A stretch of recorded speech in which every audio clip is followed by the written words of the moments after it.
ಈಗ ಎಲ್ಲವೂ ಇರೋದು ಪೊಲೀಸರ ಕೈಯಲ್ಲಿ. ಹಾಗಿದ್ರೆ ರೌಡಿ ಶೀಟರ್ ಹಾಕ್ತಾರಾ? ಏನು ರೌಡಿ ಶೀಟರ್ ಮಾನದಂಡ ಬನ್ನಿ ಹೇಳ್ತೀನಿ. ರೌಡಿ ಶೀಟರ್ ಮಾನದಂಡ ಯಾವ ರೀತಿ ಇರಬೇಕಾಗತ್ತೆ, ಹೇಗಿರುತ್ತೆ? ರೌಡಿ ಶೀಟರ್ ತೆರೆಯುವ ಮುನ್ನ ಪರಿಶೀಲನೆ ನಡೆಸಬೇಕು. ಬ್ಯಾಕ್ ಟು ಬ್ಯಾಕ್ ಇಂಥ ಅನೇಕ ಘಟನೆಗಳಾದರೆ ಖಂಡಿತವಾಗ್ಲೂ ಆಗತ್ತೆ. ವ್ಯಕ್ತಿಗೆ ನೋಟಿಸ್ ಜಾರಿ ಮಾಡಿ ಮಾಹಿತಿ ನೀಡಬೇಕಾಗತ್ತೆ. ಅಂದರೆ ಒಂದು ವೇಳೆ ದರ್ಶನ್ ಮೇಲೆ ರೌಡಿ ಶೀಟರ್ ಜಾರಿ ಆಗತ್ತೆ ಅಂತಂದರೆ ಅದನ್ನು ಮಾಹಿತಿ ಅವರಿಗೆ ನೀಡಬೇಕಾಗತ್ತೆ. ರೌಡಿ ಶೀಟ್ ಹಾಕದಂತೆ ಯಾವುದೇ ಕಿಡಿಗೇಡಿಗಳು ಮನವಿ ಸಲ್ಲಿಸಬಹುದು. ರೌಡಿ ಶೀಟ್ ಹಾಕದಂತೆ ಮನವಿ ಸಲ್ಲಿಸಬಹುದು. ಕೆಲವು ದಿನಗಳ ನಂತರ ಆ ರೌಡಿ ಶೀಟನ್ನು ವಾಪಸ್ ಕೂಡ ತಗೊಳ್ಬೋದು. ನಿಮ್ಗೆ ಗೊತ್ತಿರಲಿ, ವಾಟಾಳ್ ನಾಗರಾಜ್ ಅವರ ಮೇಲೆ ಕೂಡ ರೌಡಿ ಶೀಟರ್ ಹಾಕಲಾಗಿತ್ತು. ಕನ್ನಡದ ಹೋರಾಟಕ್ಕಾಗಿ ಮಾಡಿದ್ದು ಕನ್ನಡದ ಹೋರಾಟ, ಅವರ ಮೇಲೆ ಕೂಡ ಹಾಕಲಾಗಿತ್ತು. ನಂತರ ಅದನ್ನು ತೆಗೆಯಲಾಯಿತು. ರೌಡಿ ಶೀಟ್ ಹಾಕದಂತೆ ಕಿಡಿಗೇಡಿಗಳು ಮನವಿ ಸಲ್ಲಿಸಬಹುದು. ರೌಡಿ ಶೀಟ್ ಯಾಕೆ ಹಾಕುತ್ತಿದ್ದೇವೆ ಅಂತ ತಿಳಿಸಬೇಕಾಗತ್ತೆ. ಯಾಕೆ ಹಾಕ್ತಾ ಇದ್ದೀರಿ ಅಂತ. ಕೆಲವರು ಹಳೆಯ ಪ್ರಕರಣದಿಂದ ಖುಲಾಸೆಯಾಗಿರ್ತಾರೆ. ನೀವು ನೋಡಿದ್ದೀರಿ, ಹಳೆಯ ಪ್ರಕರಣದಿಂದ ಖುಲಾಸೆಯಾದ ನಂತರ ಅದನ್ನು ತೆಗಿತಾರೆ ಕೂಡ. ಆದರೂ ಪದೇ ಪದೇ ಅಪರಾಧ ಎಸಗಿದ್ರೆ ರೌಡಿ ಪಟ್ಟಿ ಓಪನ್ ಆಗುತ್ತೆ. ಎರಡ ದರ್ಶನ್ದು ಗಲಾಟೆ, ಎಲ್ಲರನ್ನ ಸಹಿಸ್ಕೊಂಡ್ರು ಕೊಲ್ಲೋ ತನಕ ಬಂದುಬಿಟ್ರೆ ಕಾನೂನಿಲ್ವ ಇಲ್ಲಿ? ಗೃಹ ಸಚಿವರು ಯಾಕಿರೋದು, ಡಿಪಾರ್ಟ್ಮೆಂಟ್ ಯಾಕಿರೋದು, ಹೊಡೆಯೋದು ಬಡಿಯೋದು ಏನಿದು? ಆದರೂ ಪದೇ ಪದೇ ಅಪರಾಧ ಎಸಗಿದ್ರೆ ಪೊಲೀಸ್ ವರಿಷ್ಠಾಧಿಕಾರಿಗಳೇ ಲಿಖಿತ ಆದೇಶ ಹೊರಡಿಸ್ತಾರೆ. ನೋಡಿ, ಒಂದು ಎನ್ಕೌಂಟ್ರ್ ಅಂತಿದೆ. ಎನ್ಕೌಂಟ್ರಲ್ಲಿ ಹೇಳೋದು ಕೇಳೋದು ಯಾವುದೂ ಇರೋದಿಲ್ಲ. ಸಮಾಜ ವಿದ್ರೋಹ ಜಾಸ್ತಿ ಆಗ್ತಾ ಇದೆ, ಕಿರಿಕಿರಿ ಜಾಸ್ತಿ ಆಗ್ತಾ ಇದೆ ಅಂತಂದರೆ ಮುಗೀತಲ್ಲಿಗೆ. ರೌಡಿ ಶೀಟ್ ತೆರೆದರೆ ನಡಿ ಈಗ ಶುರು ಮಾಡೋಣ. ಕೇಸರಿಯಿಂದ ಮನೋಲ್ಲಾಸ ಮನಸ್ಸು ಮತ್ತೇರಿ ಕುಣಿದಾಡಿದೆ ನೋಡು, ಮನಸ್ಸು ಮತ್ತೇರಿ ಕುಣಿದಾಡಿದೆ ನೋಡು. ಕ್ಷಣ ಕ್ಷಣವೂ ಆಚರಿಸಿ ಕೇಸರಿ ಹಬ್ಬ. ವಿಮಲ್ ಬಾಯಲ್ಲಿ ಹೇಳಿ ಕೇಸರಿ.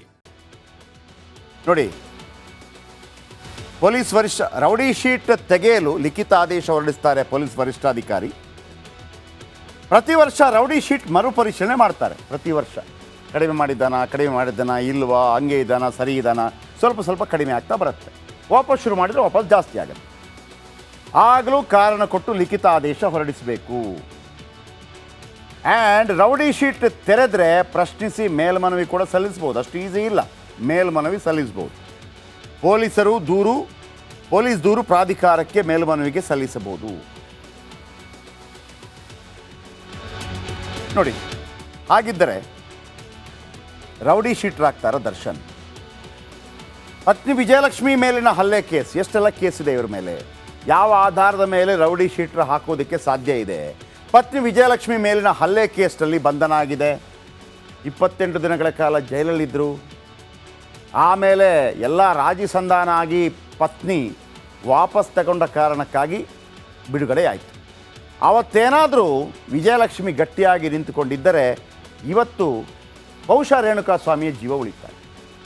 ಯಾಕಂದರೆ ಬೆಳೆವ ಸಿರಿ ಮೊಳಕೆಯಲ್ಲೇ ಅಂತ ನಾವು ಹೇಳ್ತೀವಲ್ವಾ, ಇಂಥ ಸಮಾಜಘಾತುಕರನ್ನು ಅಲ್ಲೇ ಮಟ್ಟ ಹಾಕಿಬಿಡ್ಬೇಕಾಗುತ್ತೆ. ಇನ್ನು ಶ್ರೀರಂಗಪಟ್ಟಣದಲ್ಲಿ ಅಭಿಮಾನಿಯ ಮೇಲೆ ಹಲ್ಲೆ ಆಗತ್ತೆ. ಶ್ರೀರಂಗಪಟ್ಟಣದಲ್ಲಿ ಅಭಿಮಾನಿಯ ಮೇಲೆ ಹಲ್ಲೆ. ಆಮೇಲೆ ಮಾಧ್ಯಮಗಳನ್ನು ಅಶ್ಲೀಲವಾಗಿ ನಿಂದಿಸ್ತಾರೆ. ಮಾಧ್ಯಮಗಳನ್ನು ಅಶ್ಲೀಲವಾಗಿ ನಿಂದಿಸಿ ಮಾಧ್ಯಮ 1 ವರ್ಷ ಬ್ಯಾನ್ ಮಾಡುತ್ತೆ. ಆಮೇಲೆ ಬ್ಯಾನ್ ಯಾರು ತೆರೆದ್ರು? ಕೆಲವರೆಲ್ಲ ಗೋಳಾಡ್ಕೊಂಡ್ರು. TRP ಕಡಿಮೆ ಆಯಿತು. ಎಂಥ ಮಣ್ಣಂಗಟ್ಟಿನೂ ಆಗಿಲ್ಲ. ಯಾವ ಮಣ್ಣಂಗಟ್ಟಿನೂ ಆಗಿಲ್ಲ ಮಾಧ್ಯಮಗಳಿಗೆ. ಕ್ರಾಂತಿ ಸಿನಿಮಾ ಫ್ಲಾಪ್ ಆಯ್ತು ಅಷ್ಟೇ. ಕ್ರಾಂತಿ ಸಿನಿಮಾ ಫ್ಲಾಪ್ ಆಯಿತು. ಅದಾದ ನಂತರ ರಾಕ್ಲೈನ್ ವೆಂಕಟೇಶ್ ಮುಖಾಂತರ ಮಾಧ್ಯಮದ ಎಲ್ಲ ಸಂಪಾದಕರಿಗೆ ಹೇಳಿ, ಮಾಧ್ಯಮದ ಎಲ್ಲ ಸಂಪಾದಕರು ರಾಕ್ಲೈನ್ ವೆಂಕಟೇಶ್ ಹೇಳಿಕೆ ಆಧಾರದಲ್ಲಿ ಒಂದು ಕಡೆ ಸೇರಿ ಅಲ್ಲಿಗೆ ದರ್ಶನ್ ಬಂದು ತಪ್ಪಾಯಿತು, ಕ್ಷಮಿಸಿಬಿಡಿ, ಮುಂದೆ ನಡೆಸ್ಕೊಂಡು ಹೋಗೋಣ ಅಂತ ಹೇಳಿದ ನಂತರ ಮಾಧ್ಯಮ ಬ್ಯಾನ್ ವಾಪಸ್ ತಗೊಂಡಿದ್ದು.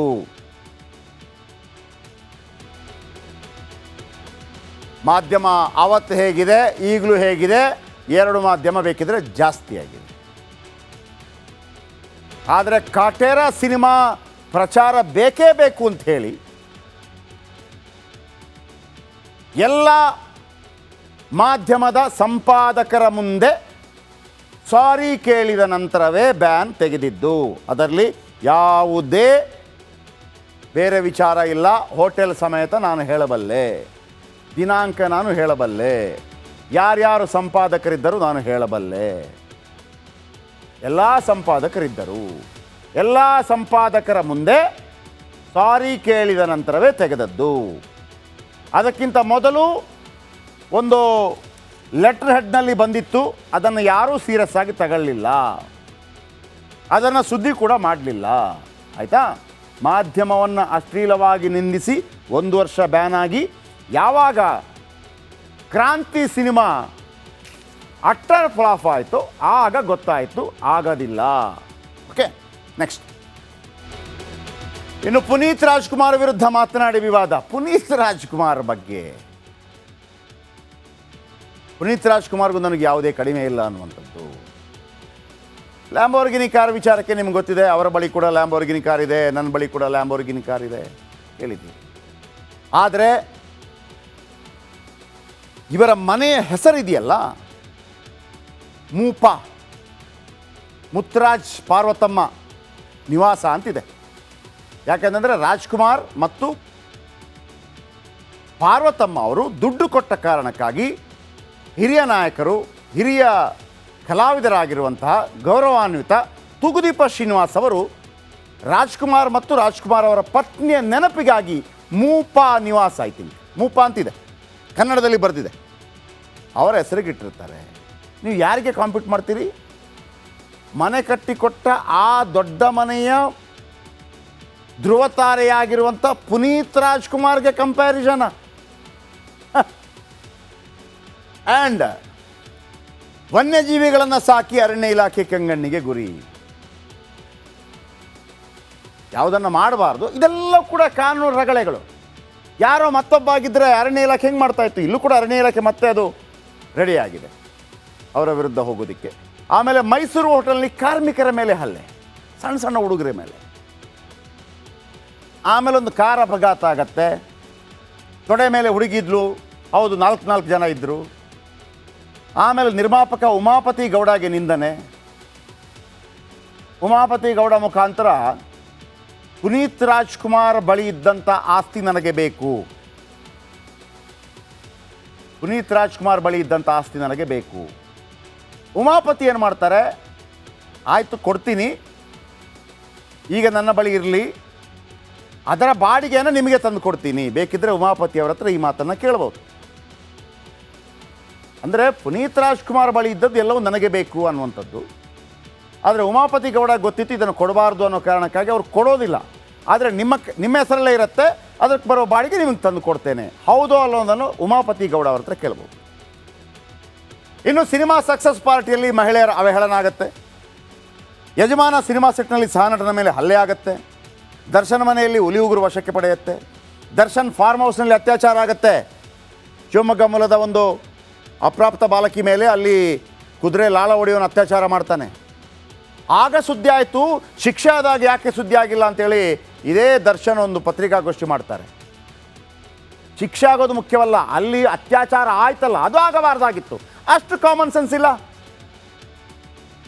ಆ್ಯಂಡ್ ದಲಿತ ವ್ಯಕ್ತಿ ಮೇಲೆ ಹಲ್ಲೆ ಆಗುತ್ತೆ, ಇಂದ್ರಜಿತ್ ಆರೋಪ ಮಾಡ್ತಾರೆ, ಇಂದ್ರಜಿತ್ ಲಂಕೇಶ್ ಅಂದರೆ ಆ ವೆಯ್ಟ್ರ್ ಮೇಲೆ. ಜೆಟ್ಲಾಗ್ ಪಬ್ನಲ್ಲಿ ತಡರಾತ್ರಿವರೆಗೆ ಪಾರ್ಟಿ, ಇಷ್ಟೆಲ್ಲ ಇದೆ.